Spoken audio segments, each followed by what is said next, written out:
Halo teman-teman, kali ini gue bakal ngedemoin sistem e-procurement. Nah, bagi yang belum tahu, procurement ini adalah proses pengadaan barang atau jasa dari pemasok pihak ketiga. Pengadaan barang ini misalnya seperti komputer, printer, dan lain sebagainya yang biasanya digunakan perusahaan untuk memenuhi kebutuhan operasional bisnisnya ya.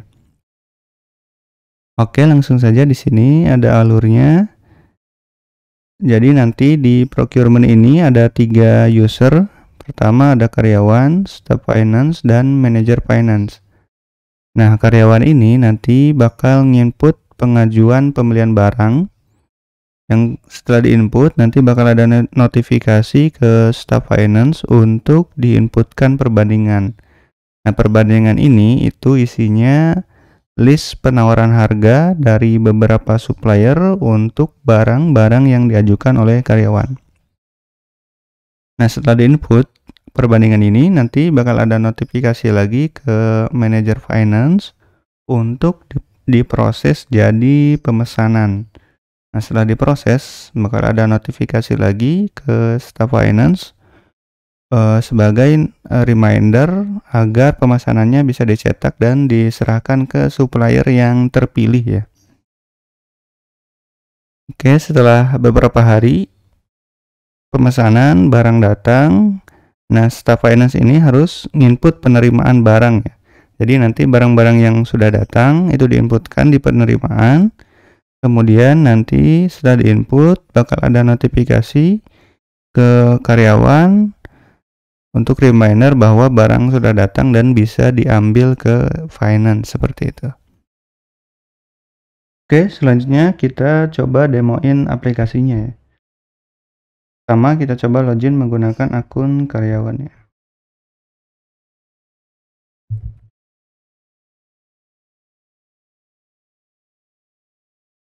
Oke, di sini tampilan dari halaman awal untuk login karyawan ya. Di sini ada dua menu, sama pengajuan dan penerimaan. Di pengajuan ini nanti karyawan bakal nginputin pengajuan pembelian barang. Di penerimaan itu nanti karyawan bisa ngelihat data penerimaan dari barang-barang yang dia ajukan ya. Pertama kita coba ke pengajuan. Di sini halaman pengajuan, nanti data-datanya bakal nampil di sini ya. Kita coba tambahkan satu ya. Klik tambah. Kemudian muncul halaman input pengajuan ya. Di sini ada beberapa form input. Ini ada nama pengajuan, keterangan, kemudian form untuk list barang ya di sini. Untuk pengajuan ini nanti bisa nginputin lebih dari satu barang ya. Misalkan kalau ada dua barang, kita tinggal klik tambah ini, maka form untuk list barang ini bakal jadi ada dua ya. Nah, kita coba inputin akan pembelian komputer.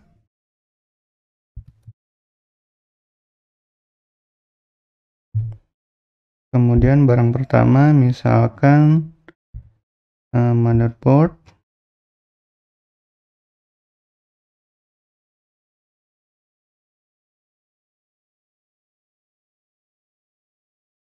Kemudian CPU.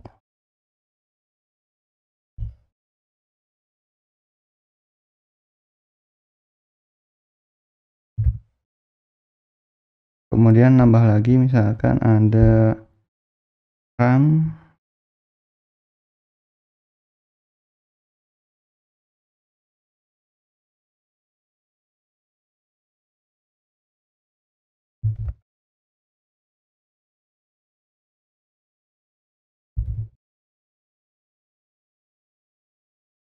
Oke, contoh saja ya, ini ada 3 barang untuk pengajuan pembelian komputer ya. Kita coba simpan.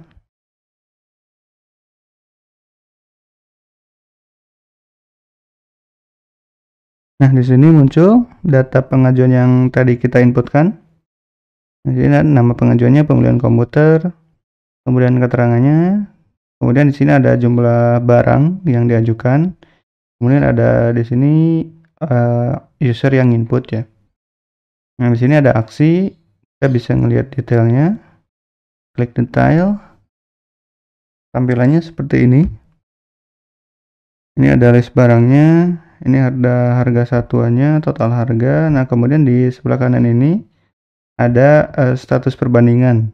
Jadi untuk barang-barang ini, kalau misalkan sudah dibuatkan perbandingan, maka di sini teksnya jadi sudah ya. Kalau misalkan belum perbandingan, maka di sininya teksnya belum. Oke, kita kembali. Nah, kemudian di sini ada tombol edit juga dan tombol batal. Ke tombol edit ini kita coba klik. Kalau misalkan ada kesalahan penginputan, kita bisa edit ya. Nah, kita coba ini tampilan editnya. Misalkan kita mau nambah satu barang lagi.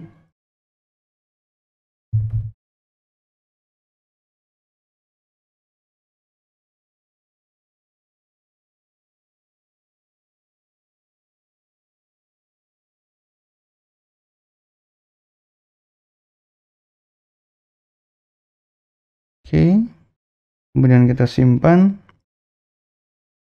Maka barang yang tadinya jumlahnya cuma 3 nambah jadi 4 ya. Nah, kemudian ada batal juga di sini. Batal ini kalau misalkan pengajuannya tidak jadi diajukan ya, itu diklik batal. Kita coba.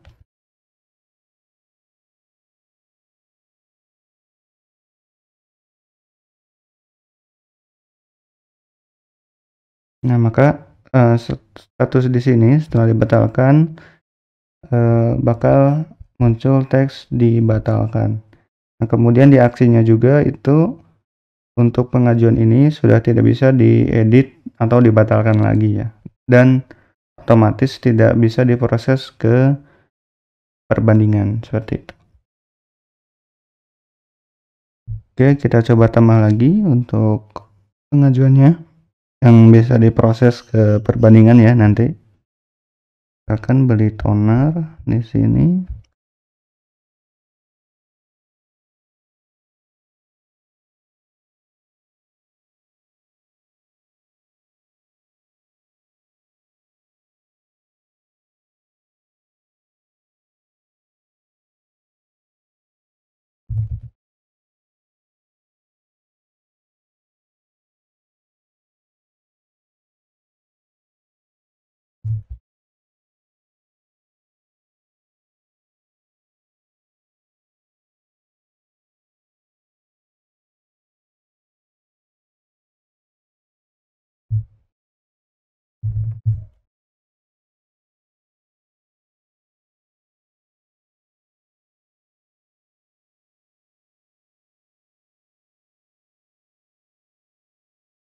Oke, di sini misalkan ada 3 list barang.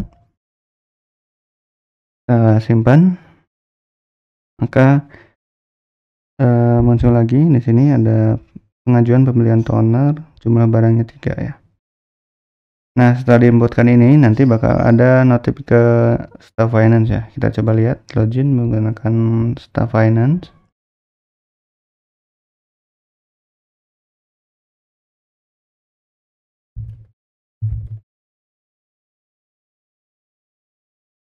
Oke, untuk Staff Finance di sini ada beberapa menu.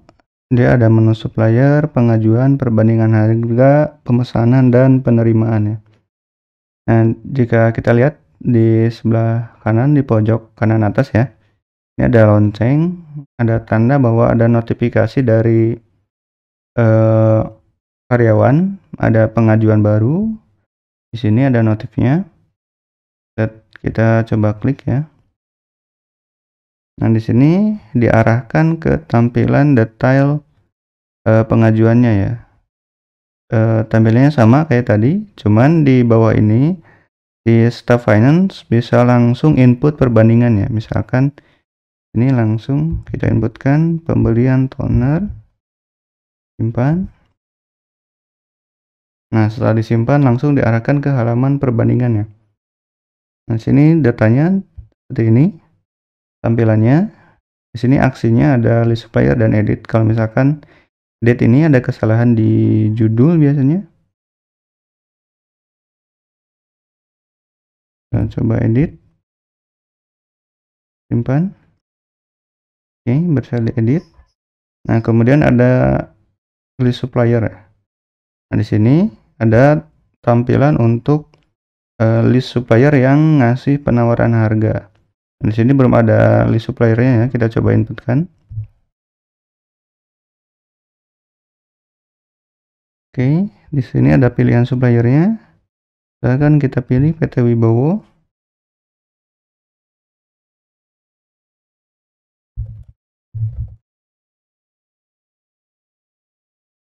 Nah, di sini ada harga yang ditawarkan oleh supplier ya, untuk setiap barangnya. Misalkan kita coba input.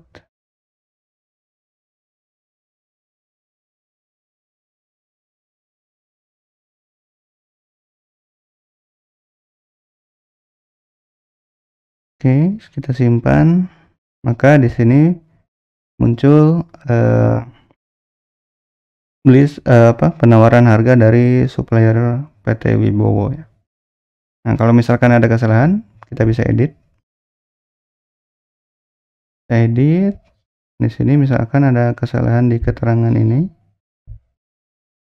Kemudian di harga misalkan ada kesalahan juga. Kita simpan.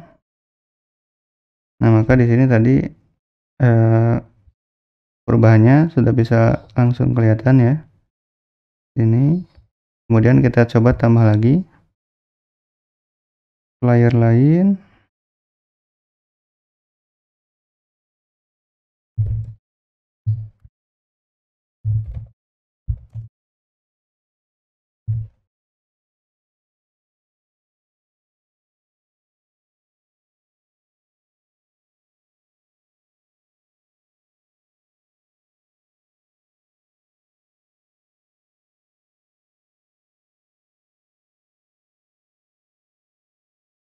Oke, nah bertambah lagi ya. Di sini jadi ada 2 supplier. Kemudian kita coba tambah satu lagi ya.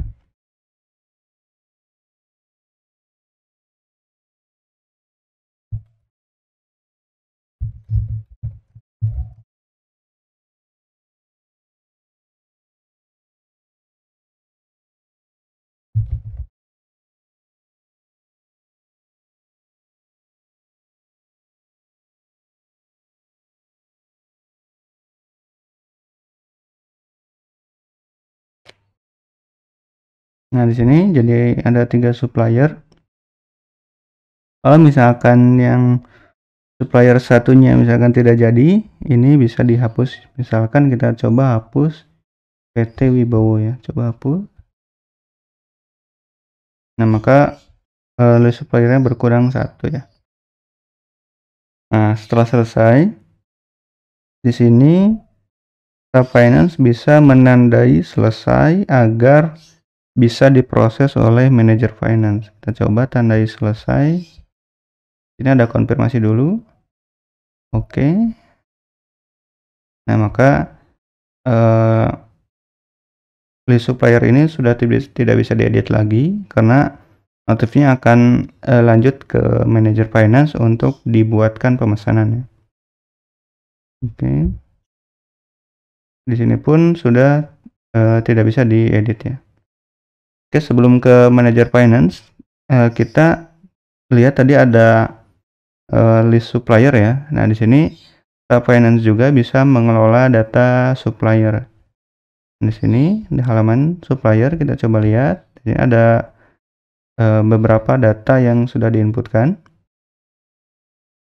Ini datanya, ini bisa diedit seperti biasa. Kemudian bisa hapus juga dan bisa menambahkan supplier baru ya.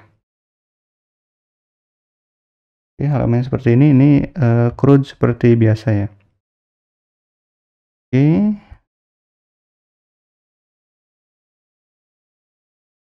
Kemudian kita coba login menggunakan Finance Manager ya.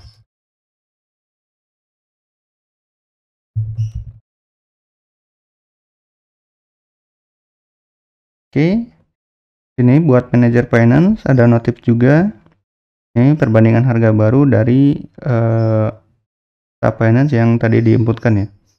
Kita coba klik. Oke, nah di sini ada detail data perbandingannya, ada list barangnya, kemudian ada harga yang ditawarkan oleh dua supplier ya di sini.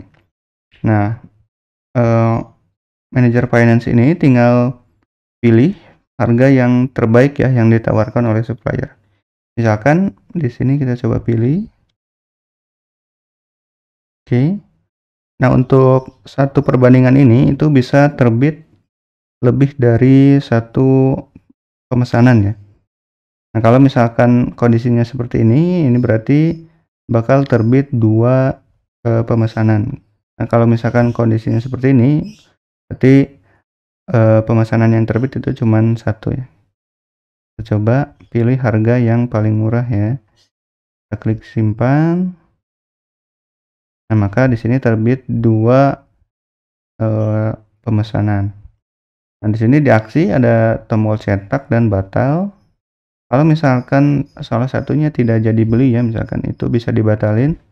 Kita coba klik batal.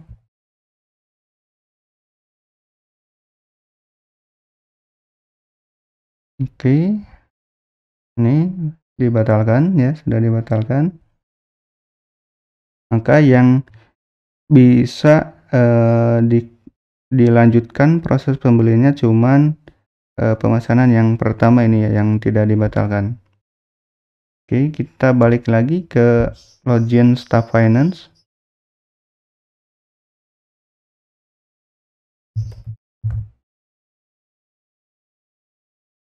Oke, di sini ada notif lagi pemesanan baru. Nah, di sini langsung diarahkan ke tampilan detail pemesanan. Di sini ada list barang yang bakal dibeli. Di sini ada statusnya ya. Itu belum penerimaan karena cetakannya belum dikasih ke supplier dan barangnya pun belum datang ya, belum dikirim. Nah, staff finance ini bisa cetak data pemesanan. Oke. Nah, seperti ini ya cetakannya. Ini cetakan ini yang bakal dikasih ke supplier. Oke, setelah dicetak, kemudian nunggu beberapa hari, dan misalkan barang sudah datang ya. Nah, kalau misalkan barangnya sudah datang, finance atau staff finance itu nginput penerimaan di menu penerimaan ini. Yang klik tambah,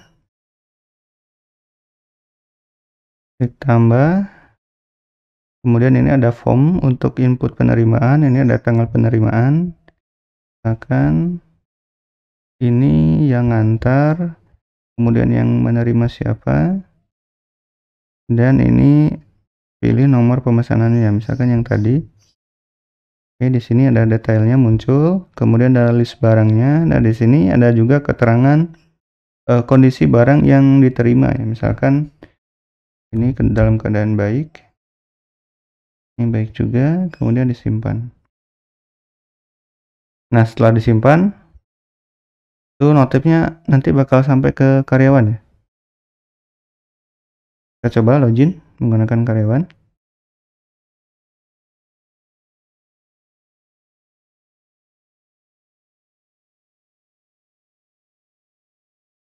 Oke, di sini ada notif lagi. Pengajuan pembelian barang nomor sekian sudah diterima. Ini ada list barang yang sudah datang. Jadi karyawan tinggal datang ke ruangan finance untuk mengambil barang yang sudah datang tadi ya. Oke. Jadi seperti itu ya aplikasi dari atau sistem e-procurement. Nah, bagi yang penasaran atau pengen belajar ya bagaimana caranya membuat sistem e-procurement ini, di sini ada e-book membuat sistem e-procurement menggunakan framework Laravel 11 ya. Di sini kalian cuman investasi 149.000 ya. Di sini ada diskon 200.000. Itu kalian sudah dapat ebook ini komplit membuat procurement dari awal sampai beres ya. Bahkan di sini terakhir ada bonus untuk pengembangan. Jadi nanti kalian ada di sana ada ide-ide untuk pengembangan sistem e-procurement. Jadi setelah selesai sistem ini bisa dikembangkan kemana lagi seperti itu. Oke, bagi yang berminat silahkan, dan bagi yang sudah beli semoga ilmunya bermanfaat. Oke, terima kasih.